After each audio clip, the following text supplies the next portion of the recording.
Real quick, if you guys are watching this video, it is Monday, November 27th, which means the Cyber Monday sale, 50% off all the programs, is live right now. If you want to get yourself a program for half off, click the link in the description, and let's get into the video.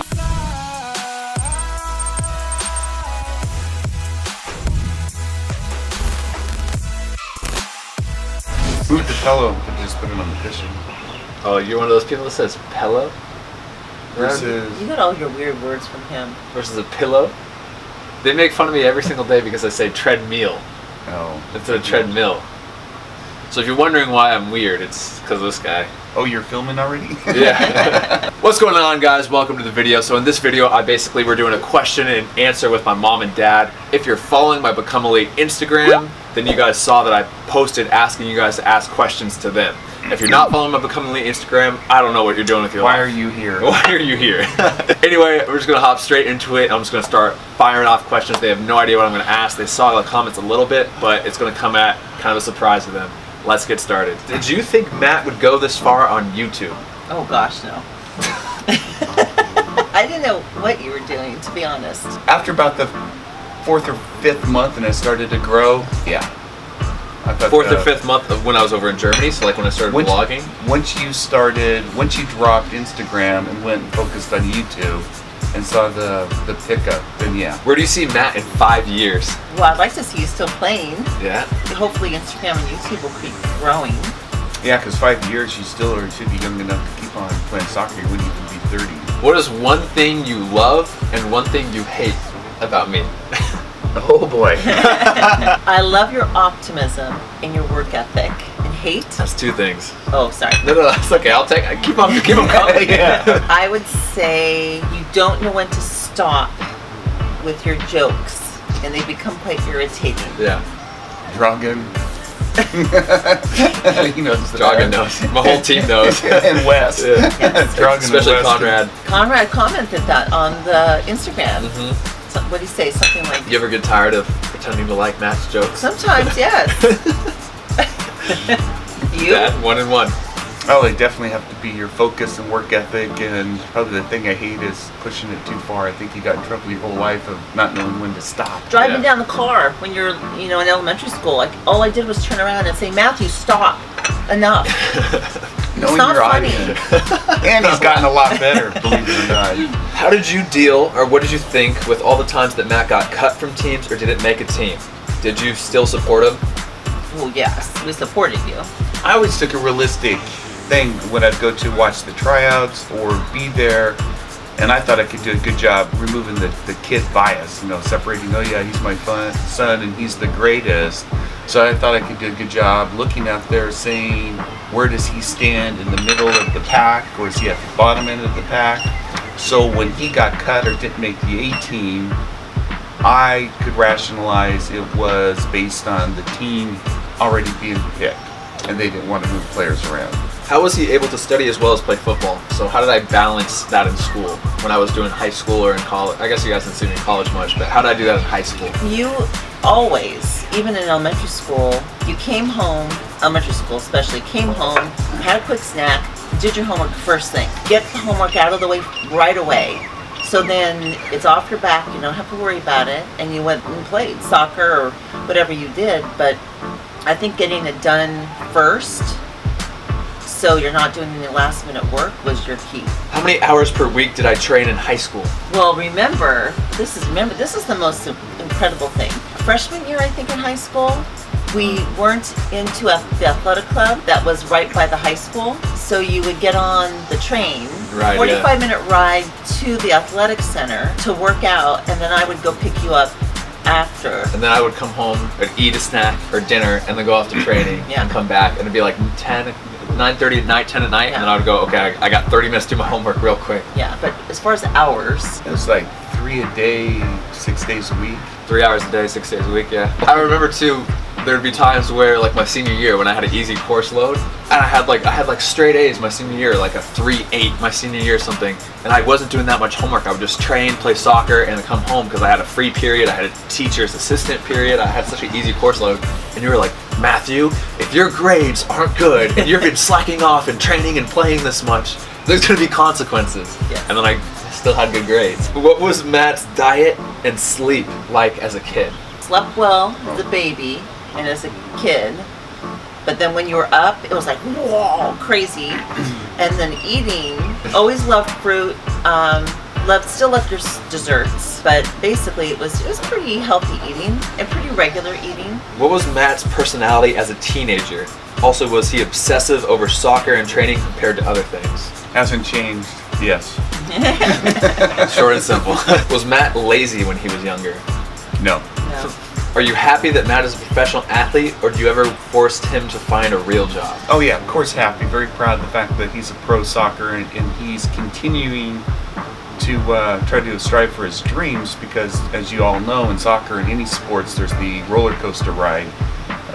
And it's hard to keep a kid focused when they're continually put on the B team. Can I fix this? Have you ever forced him to find a real job? No, and that's why we like college soccer. We always thought versus like an academy, if you get kicked out of the academy, what do you do then? If you go to play college sports, soccer, whatever, if you have that opportunity, you have a great plan B because you get your education. So if soccer ever dies out, you can fall back on your education. So push, go for your dreams, but have a plan B, plan C. Yeah. And I think one of them, it really reminds me of this question is like when I was over in Germany, and this was right before I signed my first contract. It was a very small contract over in Germany though, and I called you, and this was like right when my visa was about to expire, and I was like, I'm not going to be able to play pro over here. I'm going to come back. I think I wanted just to come back, either finish out my degree or just come straight into like being like a personal trainer slash like one-on-one soccer trainer. And I was like, I'm just going to come back and work. And you're like, no, like, don't worry. If you fail out, you lose all your money. We'll buy you a ticket home. Like, we just keep going over in Germany. Here's a really good one from a My Duger. Oh, my. Did you ever What think? a weird name. I know. Yeah. Did you ever think he was going to find someone as great as Mimi? No.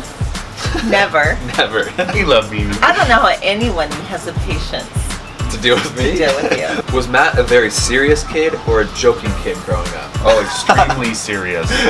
We had a hard time getting him out of his shell. Sarcasm. Extremely goofy, constantly, always joking, laughing, silly, crazy, The running. unbelievable thing, though, that probably nobody believes is how shy you are. Oh yeah. Yeah, I was super shy. He was so shy that when he was in elementary school, his big brother. Come on! You have to leave that on there. Big Mike. His little brother. If you guys don't know, my little brother's 4 years younger than me, but he's 4 inches taller than me, and I think he's got about 30 pounds on me. So there's a joke going around that he's my big brother, which I don't find very funny. His little brother would order in the restaurants for him because Matthew couldn't order even a drink because he was too embarrassed or too shy. First class is for legends and economy is for losers, right? Oh yeah, hell yeah. With Emily. Oh, yeah, I'm like, what? Yeah, you should say why she was in economy. I already said it. No, that's not why. Okay, so basically we were all talking to family and we're like, look, we can only afford 3 first class tickets. Somebody's gonna have to go economy. This is not real. I volunteered. I said I will be in economy. 'Cause you're a I will giver. take it. Yeah, because I'm a Matt's a giver, and giver. that's what I do. I was like, I'll be in economy, and then my mom goes, no, I'm not sitting next to Emily. She smells. I want her back in economy. Why do I even ask you? What's your opinion on Mimi? P.S. We all love Mimi, and I strongly believe she is like a real pillar who wholeheartedly supports Matt. Wow. That's a nice comment. A pillar. I really throw that in there because I know Mimi's gonna watch and go, I'm gonna be so happy about it. But we already talked about Mimi. Yeah, we love Mimi. Well, I can't believe how supportive she is. She's the one 9 times out of 10 behind the camera, Yeah. hours after hours after hours in the hot sun. Yeah, and the crazy thing is I only have to pay her like $200 an hour, which is nice. Oh, I thought it was $2 an hour. Yeah. No, she's super supportive. Very supportive. When was the first time you believe Matt would and could finally become a professional soccer player? Like, was there a moment that you were like, you know what, he actually could do this? When you made the team. You don't go from, your U11 team to the MLS. You go from your U11 team to your U12 team. We always looked at it as, should I keep going? Should I keep going? It's like, well, yeah, because you're one of the better players on your existing team, you should be able to take it to the next level. And if you're not, then practice harder, train harder to get to that point. So when he was in college and he went and played PDL for San Jose Earthquakes, he scored a lot of goals. At that point, it's just like, wow, when you take the better college kids, put them on a team, and you're performing, well, that's when you should take it to the next level. Yeah, baby steps. Oh yeah, That's just the thing. very achievable goals, so you don't get discouraged. Yeah, when I was 13, you weren't focused on, is this guy going to be a pro? You're like, is this guy going to be able to make his high school team when he's 14?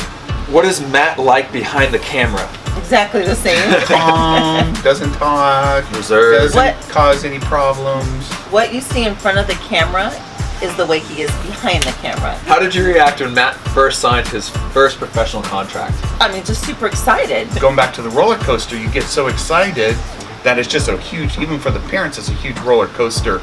And now going through it so many times, it gets more and more numb to it. It's incredible. You think it's going to happen, but you're not as emotional as we first were. And you're guarded and everything. Like, I'm excited, but What can happen? what can happen? Where, what's gonna change? Or Because in Germany, you had that one contract all the way down to the salary, your roommate. And You'll then, come in Sunday. You will come in Sunday and you will sign it. And I was Yeah. so happy. And then I got a call Monday, no contract. And I was like, I thought, it's like, nope, sponsor backed out. But and so in terms of the roller coaster, what we always talk about is like the roller coaster of emotion. So you have your very low lows and your very high highs. I'm sure you guys have experienced this already. And as you continue to play, it gets worse and worse and worse. But what you have to do is kind of realize that when you're in those lows, once you get cut from a team, you can't find a team, you're injured, whatever, you have to become more numb to it and be like, it's temporary. The high is coming. It's just going to take a little bit. Just keep on being persistent with it. The same thing when you get with the highs. It's the same thing. It's like, oh my gosh, I signed it. You can't get so excited because stuff can happen, you know? Sponsors back out, they take away your contract, your visa expires, stuff doesn't always work out. So in all these great moments, you're kind of like, you're not as excited. You're kind of like, no, this is good. Yeah. We'll see. Yeah. Wait, Cross your wait fingers. till that first paycheck comes in. But it's it starts going boom, boom, boom, and then you kind of numb it down. So it's like this, and I feel like a veteran, Ivan Mirkovic, you guys have seen him in a lot of my videos, is always like, don't get too high on the highs and don't get too low on the lows. Ride it out right in the middle. Yeah. And it's true. What advice did you give Matt when he didn't make the A team, when I got cut, stuff like that? What was the thing that you would say? you should remember that clearly because you're the one that did all the talking for that. I was crying. Yeah. Oh God, but I remember, geez, was that your junior year, going into your junior year, and Jaime called, and That was the worst. that was the worst bad. one. That was when he was the closest I thought he was going to quit. Yeah, and to give you guys some perspective, when I was 17, going to my junior year of high school, I tried out, and it wasn't academy even, it wasn't ODP, I never was good enough to make that. It was just a normal club team, one of the top club teams in the state of Oregon. I tried out for it, I killed it at the tryouts, I was playing so well, and the B team, just goals, goals, goals. And the coach, at the A team, I'd get invited up to play with the A team in tournaments when they needed players. I would score goals when I got invited up. You were I was strong. doing so well. And there's no doubt in my mind that I wasn't going to be on the A team there. And I got cut, put on the B team, and my B team coach called me that day, and he's like, look, I want you to play for the B team again. And I was like, I'm going to quit. This is, how much work do I have to put in? How much training do I have to put in? How much effort do I have to give with nothing in return? And I was like, it almost broke me. Yeah. But you guys are just like, what else are you going to do? You're going to quit, not play at all? It's all politics. They can't do it, and then you go with a tear in your eyes. Dad, it's not politics. I'm just not good. Yeah. And it's like, oh my God, that's just heartbreaking. Yeah. What was my first dream job? Paleontologist. Oh, like what you wanted to be when you grew up? Mm-hmm. Yeah, That would be it. paleontologist. And when I was little, I loved dinosaurs. So if you guys don't know what a paleontologist is, they dig up dinosaur bones. So. Yeah. And then Had a whole collection. It was like of dinosaurs. paleontologist, and I wanted to be a NBA basketball NBA player. basketball player. In high school, in middle school, I was like, I'm just gonna go to college. Yeah, business. You were thinking business, math. Because I really, at that point, being on the B team, I wasn't like, I'm gonna be a pro. I was like, hopefully You I weren't can. even 100% sure you could play college soccer. Yeah. How much did Matt sacrifice in order to achieve his dream of playing pro? A lot, I think. You missed out on a lot of activities because you chose not to go to that party, not to go to that weekend off with your friends or whatever because you had a game the next day or you had to train the next day or you had a 7 a.m. game and you just like, nope, gotta go home. And so I think you gave up a lot. especially you also, college. yeah, college was college, great. yeah. I didn't have a real college. You did not experience. experience the college experience. But on the other hand, you've had experiences that most of us have never had. Yeah. Traveling the world and meeting so many different people, and that's great. Yeah, no, I agree. Were you guys mad or scared at all when Matt dropped out of college? No, we encouraged it. Good parenting. Well, our deal with parenting is that no regrets. I would hate for somebody not to follow their dream just to take the safe route, especially if you can go back. Yeah, it's not like and you get your can't go degree. back and get your degree. So if he went to Germany, it didn't work out. If he came back to the United States, it didn't come back. There's no saying that once you drop out, you can't get back into it. So right now, if he wanted to, he could go back and get his degree. How many things did Matt break inside the house while playing soccer? My mom's been waiting for this question. Yes. Let's just say when he moved out, I had to remodel the whole house. And then he comes back and breaks things. But no, oh my gosh, banisters, stairs, mirrors on walls, windows, lights, doors, every single thing. Yeah, it was a lot. I put my mom through a lot. When did Matt start giving his all to achieve his dream? If so, how many hours did you see him doing a day? It was pretty consistent working. It's like we talked about last night, how like it was like there was never, oh, I'm just doing team training and like 3-4 hours a week, and all of a sudden it was never a switch where I was like, no, I'm gonna do 7 days a week, 4 hours a day. Every single year I felt like it was like I kind of like added my level of training, how hard I trained, how much I trained, the intensity, it just increased every year. And now you're seeing 20 years of incremental increasements. So now it's where I'm at now. Yeah, kind of like we were saying with the teams. It was all baby steps. Yeah. Somebody said, what was it like raising a legend? Oh, brother, move on. Is Matt your favorite child? No. So that was coffee time with Matt, Chuck, and Laura. If you submitted a question, thank you for submitting a question. If you didn't, and if you're not following me, then follow me on Become Elite, follow me on personal Instagram. But yeah, I hope you guys liked the video. If you did, hit the like button. You guys want to sign us out? So we go like this. Okay, that's it. Hit the like button if you like the video. Subscribe if you're not subscribed, and I'll see you in the next video. All right, that's it. Hit the like button if what? That's it. Hit the like button to subscribe. No! Oh yeah, hit the like button to like. That's it. Hit the like button to like. Hit subscribe to subscribe. That's it. Hit the like button if you like the video. Hit subscribe if you want to subscribe. Why can't I do this? Subscribe if you're not subscribed. Subscribe if you're not subscribed. It's not easy. Let's see you do it. Yeah. All right. If you like the video, hit like. If you're not subscribed to the channel, subscribe. Boom, we're out.